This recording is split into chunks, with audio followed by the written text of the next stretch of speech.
तो नमस्कार बच्चों। तो 30 डेज के प्लान में ये आज का वीडियो नंबर 2 है। पहले वीडियो में हमने दीर्घोत्तरीय प्रश्न, लघुत्तरीय प्रश्न बेहतर तरीके से बताया है। आज सेकेंड वाली वीडियो में भी हम लोग बात करेंगे दीर्घोत्तरीय, लघुत्तरीय और सब हर एक चैप्टर से मिला करके हम लोग पढ़ रहे हैं, ठीक है। और ये जो क्वेश्चन है, ये क्वेश्चन आपका बिहार बोर्ड मॉडल पेपर और जो प्रीवियस में पूछ चुका है क्लास 10th के मैथ्स में, वो सभी का मिक्सअप है। और ये आपको वीडियो देखने की काफी जरूरत है, क्योंकि अगर आप चाहते हैं कि आपका मैथमेटिक्स में 100/100 आए, आपके लिए काफी इम्पोर्टेंट है, ठीक है। चलिए आज सबसे पहला क्वेश्चन हम लोग शुरुआत करते हैं। आज का सबसे पहला क्वेश्चन है कि के किस मान के लिए द्विघात समीकरण के एक्स, क्वेश्चन नंबर 1 का सोल्यूशन। मान के लिए के एक्स क्या समीकरण दिया हुआ है, के एक्स एक्स -3 + 9 = 0 के मूल समान होंगे, ठीक है। के किस मान के लिए, अल्टीमेट आपको के का वैल्यू निकालना है। के का वैल्यू निकालने के लिए सबसे पहले क्या करिए, समीकरण को सॉल्व कीजिए। तो के और ये एक्स एक्स क्या हो जाएगा, x² - 3kx + 9 = 0, ठीक है। और आप सभी को द्विघात समीकरण का स्टैंडर्ड फॉर्म पता है, ax² प्लस का bx प्लस c। और a की वैल्यू यहाँ क्या हो जाएगी, a की वैल्यू हो जाएगी k, क्योंकि a x² का कोफिशिएंट है, यहाँ x का कोफिशिएंट क्या है, k। तो a की वैल्यू क्या हो जाएगी, k। और b की वैल्यू क्या हो जाएगी, -3k।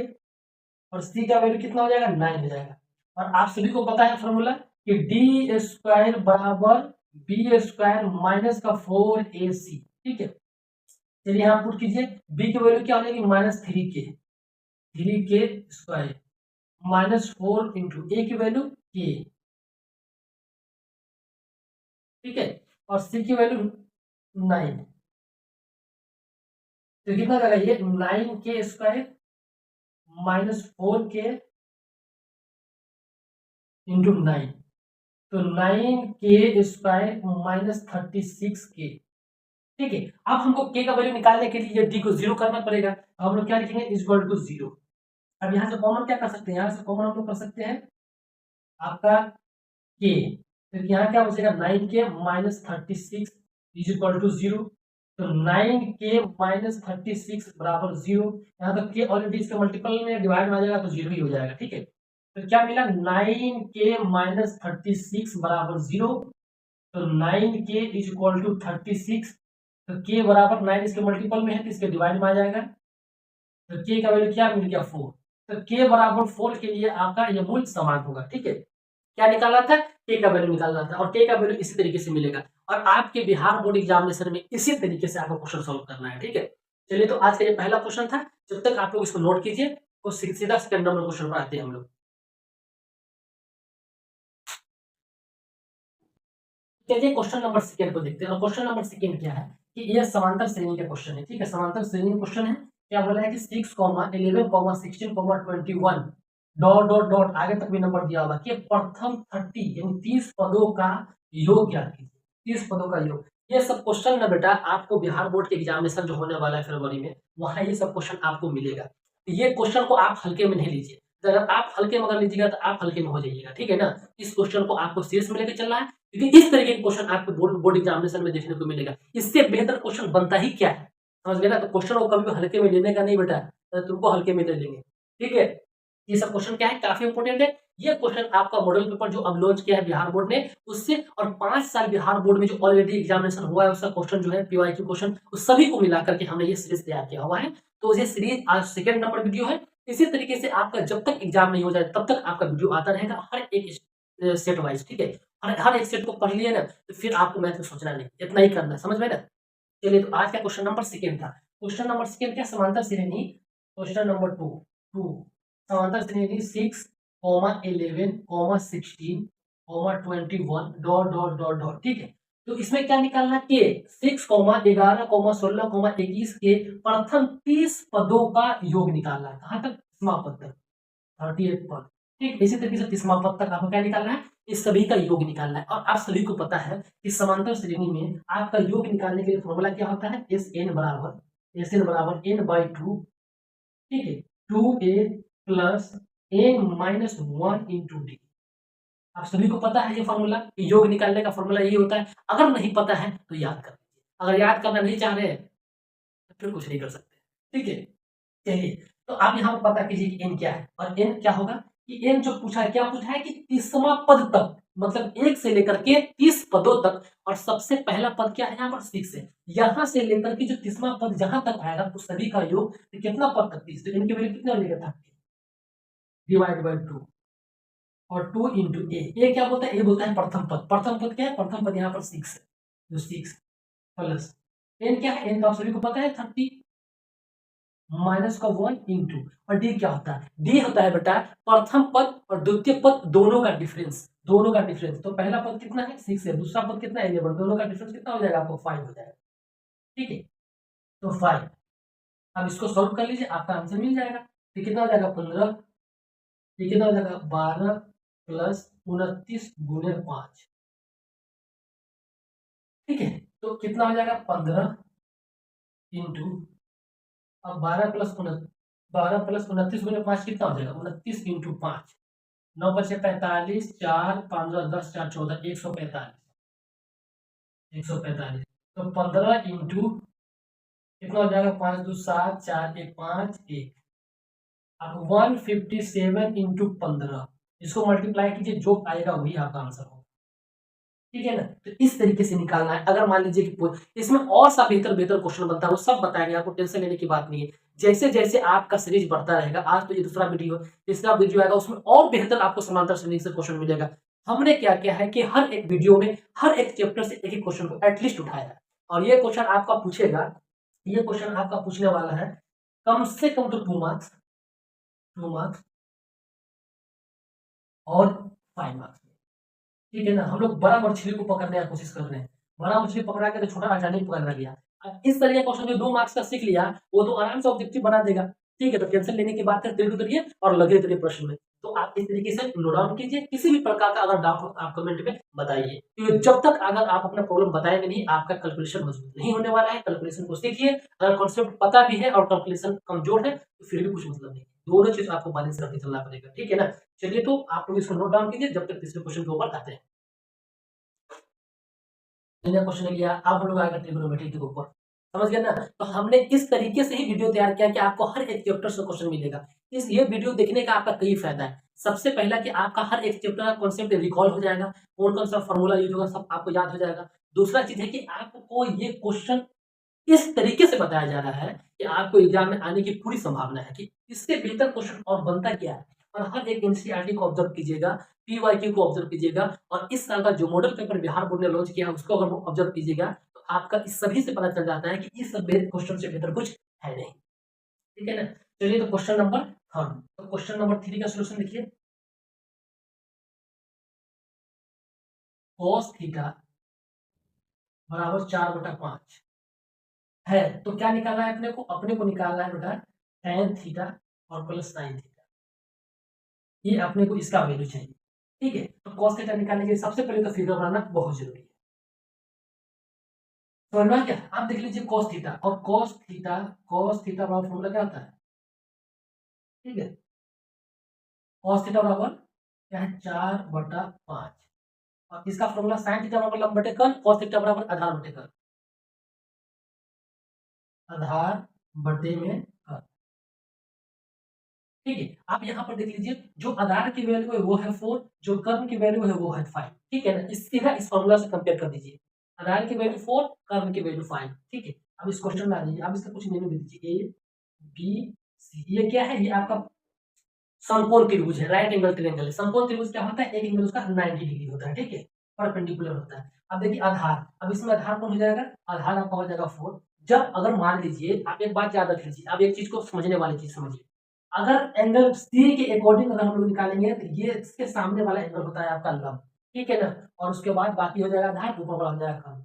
अगर कितना दिया 5 दिया, हमको कर्ण पता है, हमको आधार पता है, हमको लंब नहीं निकाल सकते, बिल्कुल निकाल सकते हैं। कैसे निकाल सकते हैं, पाइथागोरस थ्योरम से। आप सभी को पता है पाइथागोरस थ्योरम, नहीं पता है तो सीख लीजिए, पाइथागोरस बाबू ने क्या था, पाइथागोरस थ्योरम, और में क्या है कि जो कर्ण है क्या है, कर्ण, कर्ण का स्क्वायर बेटा बराबर होता है लंब के स्क्वायर के प्लस आधार के स्क्वायर, यही है पाइथागोरस थ्योरम। पाइथागोरस थ्योरम यही है कि कर्ण का स्क्वायर बराबर होता है लंब के स्क्वायर के प्लस आधार के स्क्वायर के। यहाँ पर कर्ण गिवन है, कर्ण कितना गिवन है, 5 गिवन है, तो 5 गिवन है तो 5 का स्क्वायर बराबर यहाँ पर लंब गिवन है, लंब नहीं गिवन है, हमें लंब ही चाहिए, हमें लंब ही चाहिए, प्लस आधार, आधार कितना गिवन है, 4 गिवन है, तो 4 का स्क्वायर।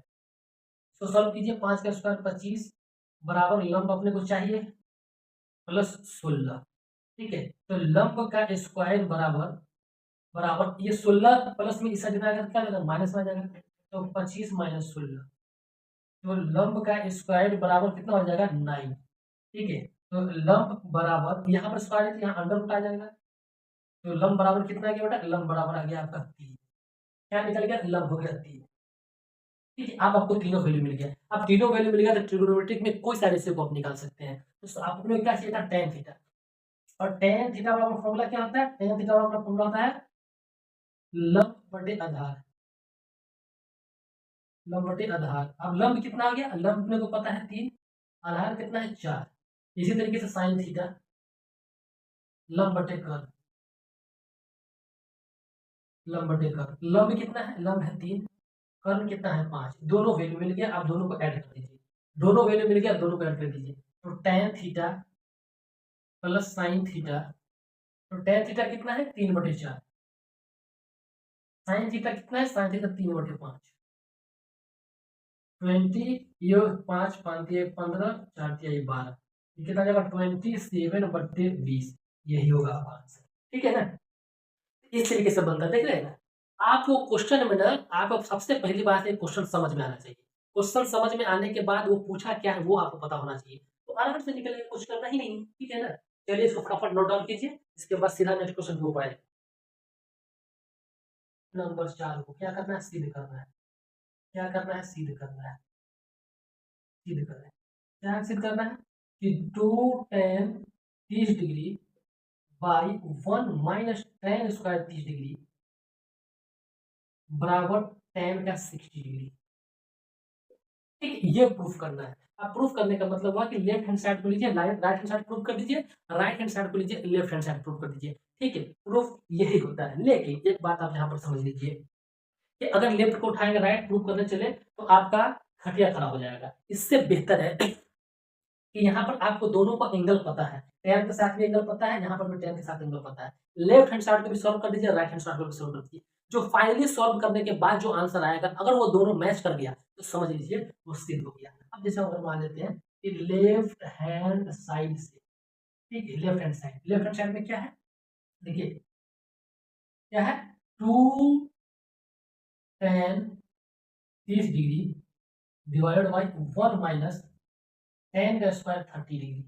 अब 2 इंटू और tan 30 का मान पता है 1/√3 divided by 1 minus tan square 30, तो 1/√3 का स्क्वायर, स्क्वायर क्यों नहीं, किस लिए किया, क्योंकि यहाँ पर tan स्क्वायर है। अब इसको सॉल्व कीजिए तो क्या हो जाएगा 2/√3, इसको सॉल्व कीजिए तो 1/3। ठीक है, तो क्या हो जाएगा 2/√3 डिवाइड बाई ये 3 माइनस 1 2/3। ठीक है, आप देख लीजिए ये किस तरीके से आ गया, ये अपॉन 20, ये अपॉन डी, ये ऊपर वाला ऊपर इसे ले जाएगा, नीचे वाला को जब ऊपर लेके जाएंगे तो ये ऊपर का नीचे, नीचे का ऊपर हो जाएगा। ठीक है, 2 से 2 कैंसिल, अब 3/√3 है।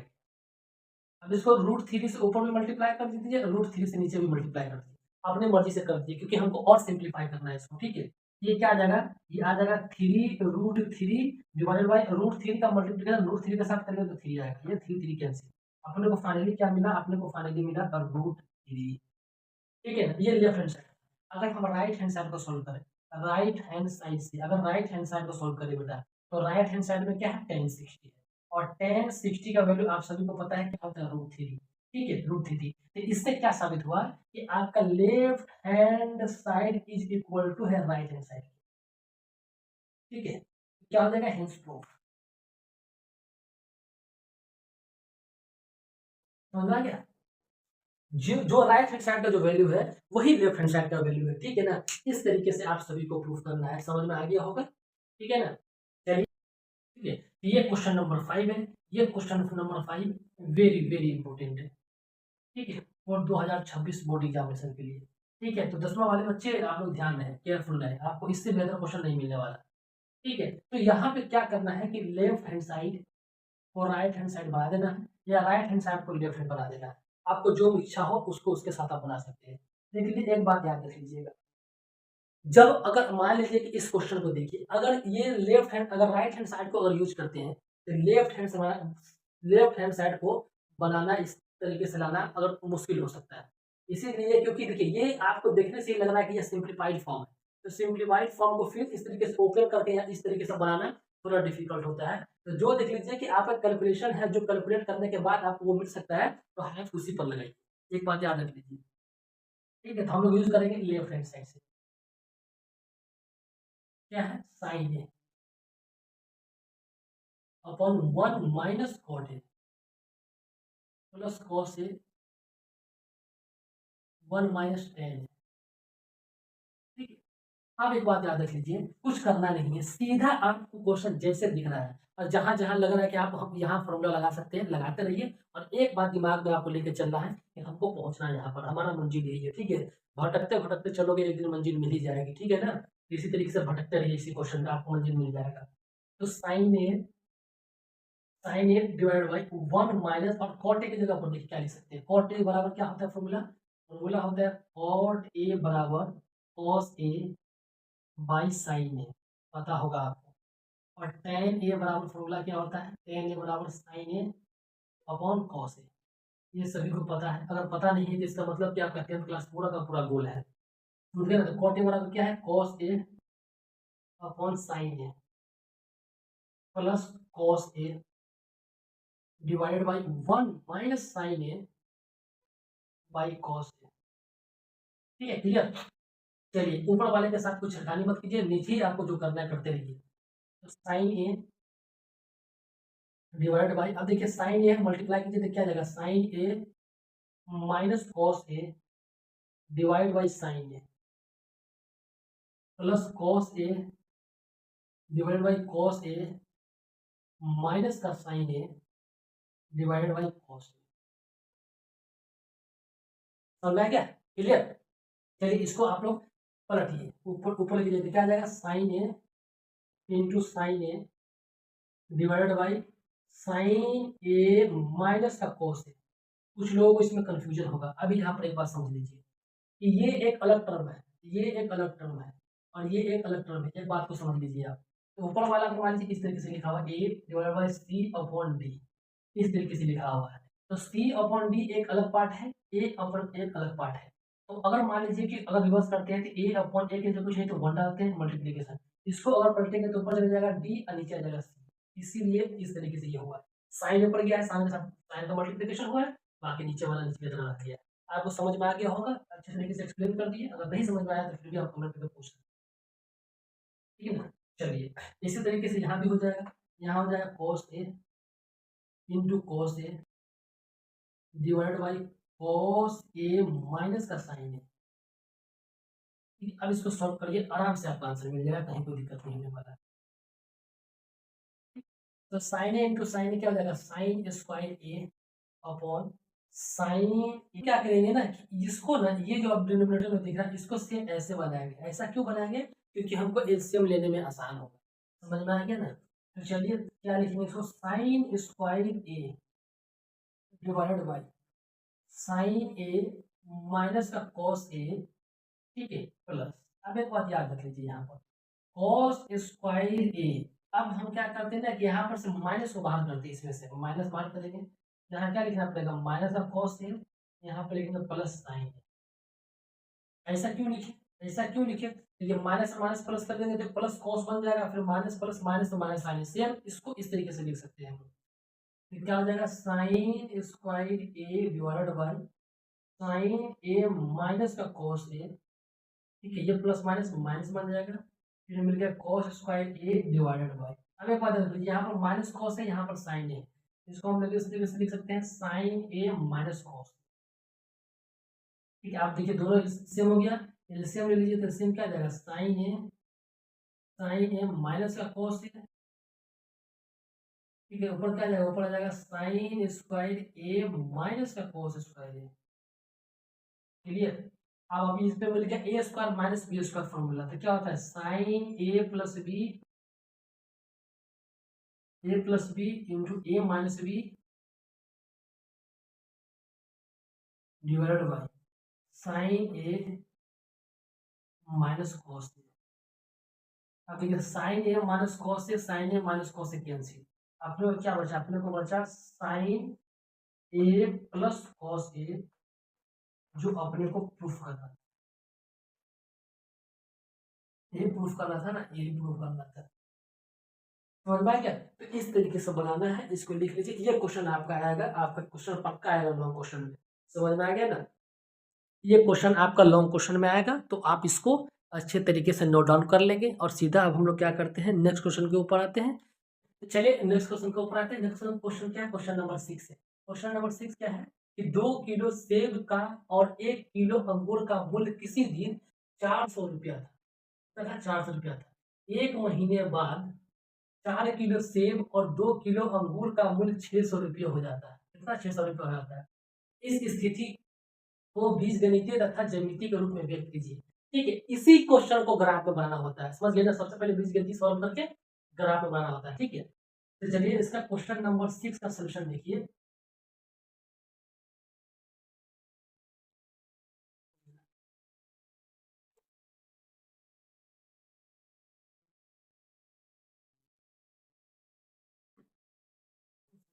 देखिए,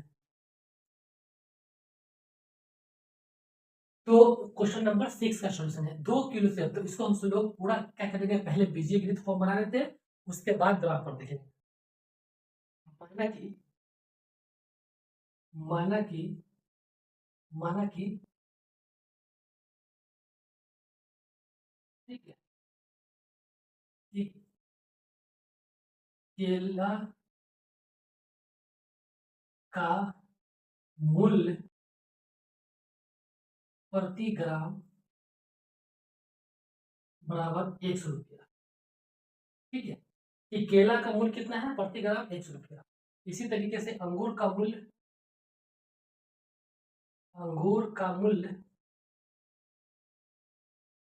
मूल्य प्रति ग्राम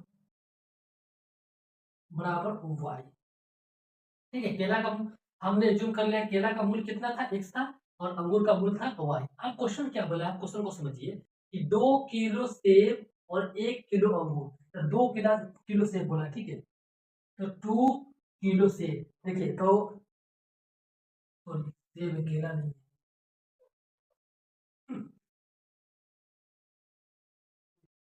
तो 2 किलो सेब, सेब क्या है x, प्लस 1 किलो अंगूर। ठीक है, 1 इंटू वाई, 1 इंटू वाई का मूल्य कितना है, कितना 400 रुपया था, तो बराबर 400।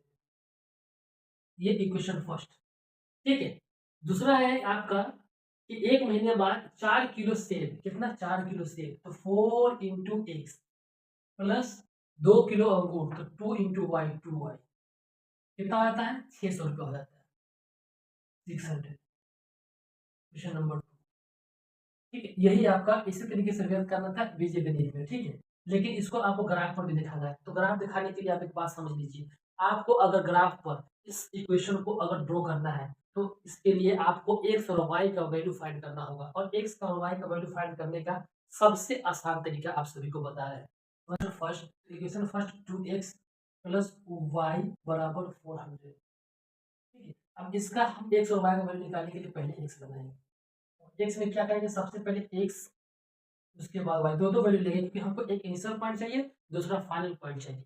एक्स की वैल्यू हम लोग क्या करते हैं, जीरो लेते हैं। अगर एक्स जीरो लेंगे तो 2 इंटू 0 प्लस वाई बराबर 400। यहाँ से वाई बराबर कितना आ जाएगा, यहाँ वाई बराबर आ जाएगा 400, क्योंकि 2 इंटू 0 तो जीरो हो जाएगा 400। इसलिए एक बार वाई को जीरो ले लीजिए। इस तरीके से जीरो क्यों लेते हैं, क्योंकि आपका ना आसानी से ये कैलकुलेट हो जाएगा, नहीं तो टफ बन जाता है। ठीक है, तो 2x प्लस वाई कितना लिए, वाई जीरो लिए, बराबर 400। तो यहाँ से अगर x निकालेंगे तो x कितना आ जाएगा, x आ जाएगा आपका 100। ठीक है ना, x कितना आ गया, x आ गया आपका 100। Equation number 2, 4x plus 2y बराबर 600। इसके लिए भी एक बॉक्स बना लीजिए, एक्स वाई। एक्स जीरो लीजिए, एक्स अगर जीरो लेंगे तो 4 इंटू जीरो प्लस 2y बराबर 600। ये पूरा जीरो बना दिया तो y बराबर कितना आ जाएगा, y बराबर आ जाएगा आपका 300, y बराबर 300। एक बार y को जीरो कर दीजिए तो 4x प्लस ये y जीरो हो जाएगा तो 2 इंटू जीरो बराबर 600, x बराबर आ जाएगा कितना 4, 15 चौका 60 और ठीक है। आपको दोनों वैल्यू मिल गया, ठीक है। आप इसको ग्राफ में ड्रॉ कर सकते हैं, ठीक है ना। तो आप लोग इसको नोट डाउन कर लीजिए, ठीक है। आप इसको ग्राफ में ड्रॉ करेंगे तो इसको हटा दीजिए, हमको इस जो दो वैल्यू मिल गया इसको हटा दीजिए, इसको भी हटा दीजिए, सीधा आपका यहाँ आ जाएगा ग्राफ, ठीक है। इसको यहाँ लिख देते हैं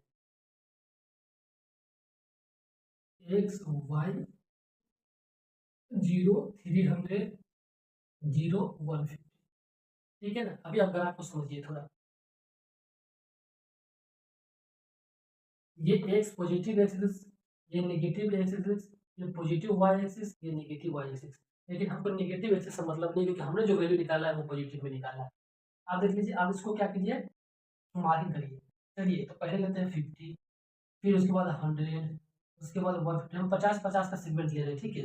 फिर जब बड़ा वैल्यू हो गया तब बड़ा वैल्यू शुरुआत करेंगे 250, फिर 250 के बाद फिर 300, फिर 350, फिर आपका 400, ठीक है। मैक्सिमम वैल्यू हमको 400 तक ही गया है। दूसरा यहाँ ये 50, फिर 100, फिर 150, 200, 250, 300, 350 और मैक्सिमम 400 तक हम 400 तक ले लिए। ये क्या है हमारा, ये हमारा ओरिजिन है, ये जीरो होगा। अब देखिए एक्स जीरो है तो वाई 400 है, एक्स जीरो है तो वाई 400 है। मतलब आपका यहाँ पर पॉइंट क्या है, 0, 400। समझ में आ गया। दूसरा चीज है कि अगर मान लीजिए कि अगर एक्स 100 है तो वाई जीरो है, एक्स 100 है तो वाई जीरो है, वाई जीरो है, मतलब दूसरा पॉइंट ये आएगा 100, 0, ठीक है। अब देखिए एक पॉइंट यहाँ है, दूसरा पॉइंट वाई, दोनों को मिला है, ठीक है ना। दूसरा चलिए एक्स जीरो तो वाई 300, एक्स जीरो तो वाई 300, आपको ये पॉइंट कितना 0,300।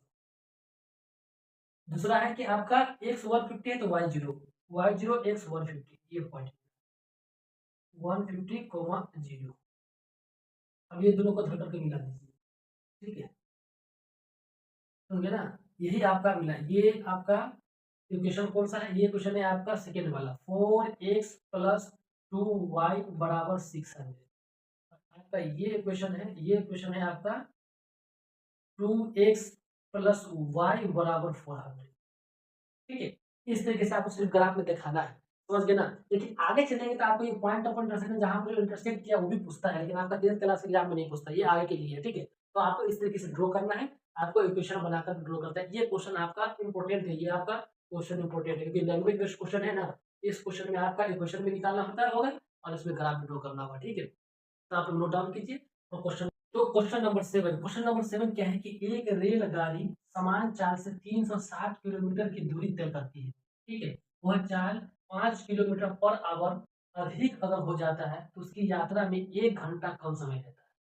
तो रेलगाड़ी का चाल ज्ञात कीजिए, ठीक है। बहुत आसान क्वेश्चन है, लेकिन ये भी क्वेश्चन आपका इंपोर्टेंट है 5 मार्क्स के लिए, ठीक है। 5 मार्क्स के लिए इंपोर्टेंट है। मान लीजिए कि रेलगाड़ी का चाल बराबर 1 किलोमीटर पर आवर। हमने माना कि रेलगाड़ी का जो चाल था, स्पीड था, ठीक क्या था, 1 किलोमीटर है और ठीक है। और चाल बराबर फॉर्मूला आपको पता है, दूरी बटा समय, चाल बराबर दूरी बटा समय। समझ में आ गया ना। अब एक बात दीजिए, सबसे पहले क्या था कि एक रेलगाड़ी का समान चाल 360 किलोमीटर दूरी तय करता है, ठीक है। तो चाल बराबर क्या आ जाएगा, चाल बराबर दूरी कितना, 360 किलोमीटर दूरी तय करता है और समय, ठीक है, समय। अब एक बताइए चाल, हमने रेलगाड़ी का चाल क्या माना है, 1 किलोमीटर पर आवर माना है। 1 किलोमीटर बराबर 360 डिवाइडेड बाई समय, समय यहाँ से अगर निकालेंगे समय बराबर क्या आ जाएगा, 360/1। आप एक बात याद रख लीजिए कि कर दिए, अगर अगर यह चाल 5 किलोमीटर पर आवर अधिक हो जाए, अगर चाल 5 किलोमीटर पर आवर अधिक हो जाए तो समय बराबर फिर फॉर्मूला क्या बनेगा कि समय बराबर क्या होगा, समय बराबर दूरी, समय बराबर दूरी, दूरी बट्टे चाल, यही है ना चाल। लेकिन दूरी तो 360 सेम है, लेकिन बोलता है कि चाल अगर मान लीजिए कि 5 किलोमीटर अधिक हो तो उसको यात्रा में 1 घंटा कम लेता है, तो 5 किलोमीटर उसका चाल होगा बढ़ा दीजिए, x प्लस 5, ठीक है। ये आ गया आपका समय, दूसरा समय, ठीक है। ठीक है, तो आप पूरा क्वेश्चन को पढ़िए, तो वो उसी यात्रा में 1 घंटा कम समय लेता है। आप इससे क्वेश्चन बनाइए। अगर मान लीजिए कि 360 किलोमीटर दूरी है, x की चाल से अगर चलते हैं, ठीक है, x की चाल से चलते हैं। अगर मान लीजिए कि 360 किलोमीटर दूरी है, उसकी चाल अगर x प्लस 5 हो जाता है, तो कितना 1 घंटा कम समय लेता है। यही क्वेश्चन था, ठीक है। अगर इतना चाल से चलेंगे तो 1 घंटा कम समय लेता है। अब इसको सॉल्व कर दीजिए, इसको सॉल्व करके x का वैल्यू फाइंड कर दीजिए, वही आपका चाल हो जाएगा, ठीक है। तो अब इसको सॉल्व कीजिए, तो 360 into x plus 5 minus 360 into x divided by x into x plus 5 बराबर का 1। इसको मल्टीप्लाई कीजिए तो 360 इंटू एक्स प्लस 360 गुने 5 माइनस 360 एक्स, ठीक है, और बराबर एक्स स्क्वायर प्लस 5 एक्स। अब देखिए 360 एक्स कैंसिल, इसको मल्टीप्लाई कीजिए, 5 0 0, 5 6 30 के 0, 3 और 5 15, 3 18, 1800 बराबर बराबर एक्स स्क्वायर प्लस 5 का एक्स। अब ठीक है, इसको एक्स स्क्वायर प्लस 5 एक्स, अब ये प्लस में तो इधर माइनस में आ जाएगा, 1800 बराबर 0। इसको सॉल्व कीजिए, आप इसको सॉल्व कर सकते हैं, यहाँ पर एक्स का मान निकाला है, इसको सॉल्व कीजिए, जो एक्स की वैल्यू आएगी ना वही आपकी आंसर, ठीक है। तो आई होप आपको अच्छी तरीके से समझ में आया होगा। ये क्वेश्चन आपको बेहतरीन तरीके इसी तरीके से आपका बोर्ड एग्जामिनेशन में पूछेगा। अब हमारा बचा क्वेश्चन नंबर 8 शंभू का। नेक्स्ट जो कल वीडियो आएगा उस वीडियो में हम लोग 8 नंबर से शुरुआत करेंगे और आगे की तरफ बढ़ेंगे, ठीक है। फिर नेक्स्ट वाले वीडियो में आपका सबसे पहले 2 मार्क्स वाले क्वेश्चन बताएंगे हर एक चैप्टर से, उसके बाद फिर आपका लॉन्ग से नहीं दीर्घ तरीके क्वेश्चन भी बताएंगे हर एक चैप्टर से। तो आई होप आप सभी को बेहतर लग रहा होगा, अच्छे तरीके से समझ में आ रहा होगा। तो आप एक काम कीजिए, चैनल को सब्सक्राइब कर लीजिए, ठीक है। इसी तरीके से आप तैयारी करते रहिए मजबूती तरीके से। आप एग्जाम में कम टाइम है और बेहतर कीजिए, बेहतर परफॉर्मेंस कीजिए एग्जाम में, अच्छा मार्क्स लेकर के आइए, ठीक है ना। थैंक यू सो मच, जय हिंद।